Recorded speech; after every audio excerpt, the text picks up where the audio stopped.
پر پابندی نہیں ہے کہ صرف ہم ہی ہیں، کوئی اور نہ ادھر آئے، سارے. ان کے لیے انسان کی اس سے بڑی عظمت اور حرمت کوئی ہو سکتی ہے جو قرآن میں اللہ رب العزت نے اس طرح آپ صلی اللہ علیہ وسلم کے بارے میں بیان فرمائی کہ اگر یہ پہاڑ پہ قرآن نازل ہوتا تو وہ خشیت اللہ سے، اس کی ہیبت سے ریزہ ریزہ ہو جاتا.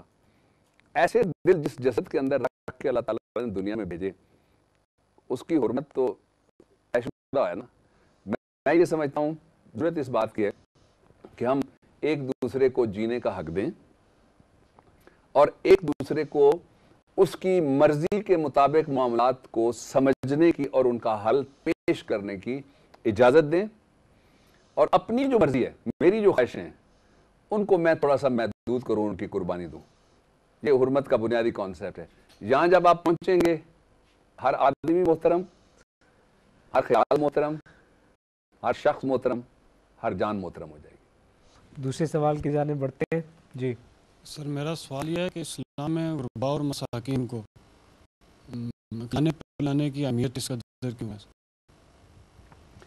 دیکھیے، انسانی زندگی میں سب سے بڑی جس چیز کو اہمیت دی گئی ہے وہ اس بات کی فضیلت نہیں ہے کہ کون کتنا عبادت گزار ہے، کون کتنا مالدار ہے، کون اپنی ذات میں کتنا نیک ہے، کون کتنا پارسا ہے. ان کی بھی اہمیتیں ہیں. سب سے بڑی، جس طرح علامہ صاحب نے کہا تھا نا کہ خدا کے بندے تو ہیں ہزاروں، بنوں میں پھرتے ہیں مارے مارے. میں اس کا بندہ بنوں گا جس کو خدا کے بندوں سے پیار ہوگا.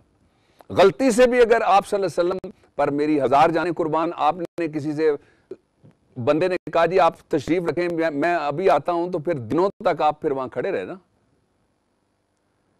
جو اصل بات ہے وہ یہ ہے کہ آپ تفریق کو مٹائیں گے، آپ پیرٹی لانے کی کوشش کریں گے، انڈر پریویلیج لوگوں کو آپ اوپر اٹھائیں گے.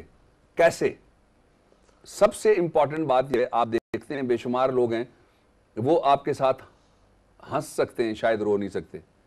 بے شمار ایسے ہیں جو آپ کے ساتھ مل کے رو سکتے ہیں، وہ کسی خوشی میں شاید آپ کے ساتھ ہنس نہ سکیں، ان کو وہ پوری بات نہ ہضم ہو.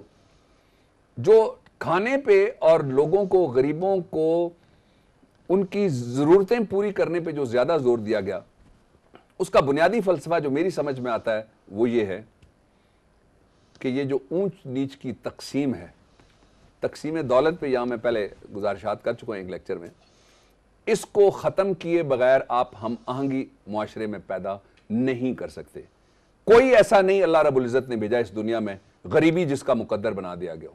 کوئی ایسا نہیں بھیجا جو بے کسی اور بے بسی کے لیے آیا ہو. وہ ہماری ذمہ داری ہیں جن کو اللہ رب العزت نے کسی حوالے سے تھوڑا پیچھے کر دیا ہے. اس لیے اسلام نے اس بات پہ بہت زور دیا، اور قرآن حکیم میں بار بار یہ ذکر آتا ہے کہ اگر یہ نہیں کر سکتے تو پھر کھانا کھلا دو، یہ نہیں کر سکتے تو غریب پروری کرو، یہ نہیں کر سکے تو پھر اس کی ضرورت پوری کرو جو اپنی ضرورت خود پوری کرنے کے کسی وجہ سے قابل نہیں ہے. جی اگلے سوال کی جانب بڑھتے ہیں. آپ سوال کرنا چاہ رہے ہیں؟ جی ڈاکٹر صاحب، میرا یہ سوال ہے کہ آپ نے انسانی عظمت کے بارے میں ابتدا کی ہے، کیا انسان پہلے ہے یا مذہب پہلے ہے؟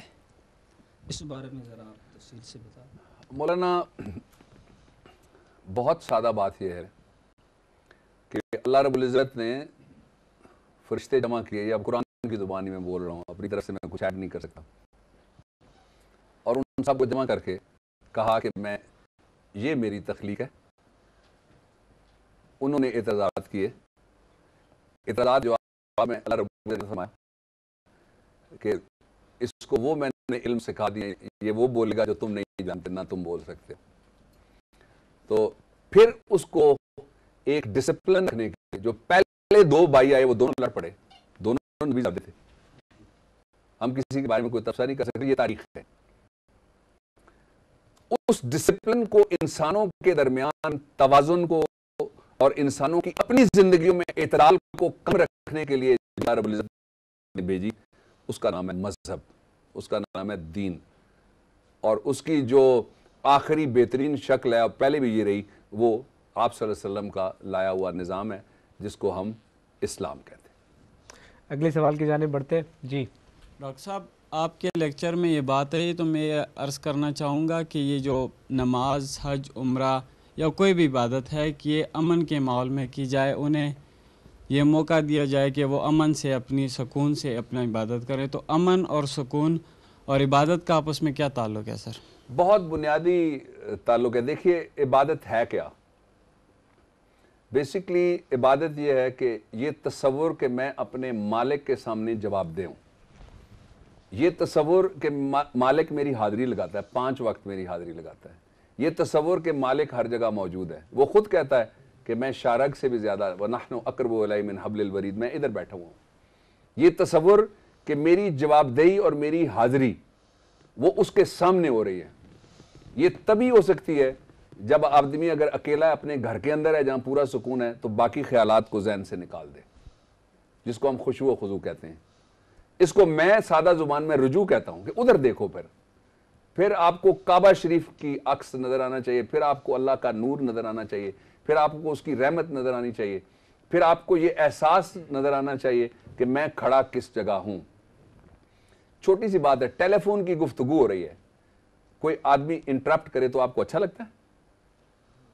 آپ کسی سے بات کر رہے ہیں اور ضروری بات ہے، ہوتی دنیا داری ہے، ضروری باتیں ایسی بھی کوئی نہیں ہے کہ ہم کوئی ایٹم بم کا فارمولہ سڑک پہ تھوڑا کھڑے ہو کے ہم ایک دوسرے سے ڈسکس کرتے ہیں. کوئی مداخلت کرتا ہے، آپ کہتے ہیں 1 منٹ رک جاؤ یار. یہ انسانی رویہ، یہ میرا بھی ہے، یہ آپ کا بھی اسی طرح سے ریاکشن ہوتا ہے. اور جب آپ اس جگہ ہیں جس جگہ کے درمیان نہ کوئی رابطہ ہے نہ کوئی واسطہ ہے، صرف آپ ہیں اور آپ کا مالک ہے، اور آپ گھر میں کسی خالہ ماموں بھائی بہن کے گھر میں نہیں ہیں، آپ اس کے گھر میں ہیں جس سے عرفہ اور اعلیٰ اور کوئی گھر بنا نہیں سکتا. یہ وہ گھر ہے جو قیامت تک قائم رہنا ہے. یہ وہ گھر ہے جو سیدنا آدم کے ساتھ آ گیا تھا، اور یہ وہ گھر ہے جو ساری دنیا میں ہے. کچھ قسم کے گھر کچھ علاقوں میں، کچھ قسم کے گھر کچھ علاقوں میں. جب یہاں آدمی جاتا ہے تو اس میں کسی اپنی طرف سے کوئی فتویٰ دینے کی، ڈیکلریشن دینے کی بجائے میرا سمجھنے کا طریقہ یہ ہے کہ میں دیکھنے سننے والوں پہ ہمیشہ چھوڑتا ہوں کہ آپ کو معلوم ہے نا کہ جنگ بھی، قتال بھی کچھ جگہیں ایسی ہیں جہاں پہ جائز نہیں ہے اور وہ منع ہے. اور جو پہلی مسجد ہے مسجد الحرام، اس میں تو بالکل منع ہے. اگر وہاں منع ہے تو پھر عبادت کرنے والوں کا یہ حق ہے کہ وہ جہاں جہاں اللہ کے نام کی سربلندی کے لیے اللہ کے حضور سجدہ ریز ہوتے ہیں وہاں ان کو امن میسر ہو. مجھے آپ سے اتفاق. بہت شکریہ حاضرین کے سوالات کا، بہت شکریہ. اور ہمیشہ کی طرح ڈاکٹر صاحب آج کا پیغام یا حاصل گفتگو، حاصل کلام جو ہے اس سے ہمیں نوازیں. آج موضوع ایسا تھا کہ اس میں کئی 2 دن انبیاء کا ذکر مبارک آیا، اور میں ہمیشہ اپنے بچوں سے کہتا ہوں، اپنے قریبیوں سے کہتا ہوں کہ اپنے دل میں آپ صلی اللہ علیہ وآلہ وسلم کی محبت پیدا کریں. تو آج کا جو حاصل کلام ہے میں سمجھتا ہوں کہ ایک نعت شریف ہے احمد ندیم قاسمی صاحب، اس کے چند اشعار میں آپ سے شیئر کر دیتا ہوں. کچھ نہیں مانگتا شاہوں سے یہ شیدا تیرا، اس کو کافی ہے فقط نقش کف پا تیرا. دستگیری میری تنہائی کی تو نے ہی تو کی، میں تو مر جاتا اگر ساتھ نہ ملتا تیرا. اور لوگ کہتے ہیں کہ سایہ تیرے پیکر کا نہ تھا، میں یہ کہتا ہوں جہاں بھر پہ ہے سایہ تیرا. اور جتنے بھی سہارے ہیں سبک کرتے ہیں، عزت نفس بڑھاتا ہے سہارا تیرا. اور پورے قد سے جو کھڑا ہوں تو یہ تیرا ہے کرم، مجھ کو جھکنے نہیں دیتا ہے سہارا تیرا. نبی صلی اللہ علیہ وسلم کی محبت دل میں پیدا کریں. جب اس بارے میں سوچیں، مجھے اور یہ پروگرام کرنے والی پوری ٹیم کو اپنی دعاؤں میں ضرور یاد رکھیے گا.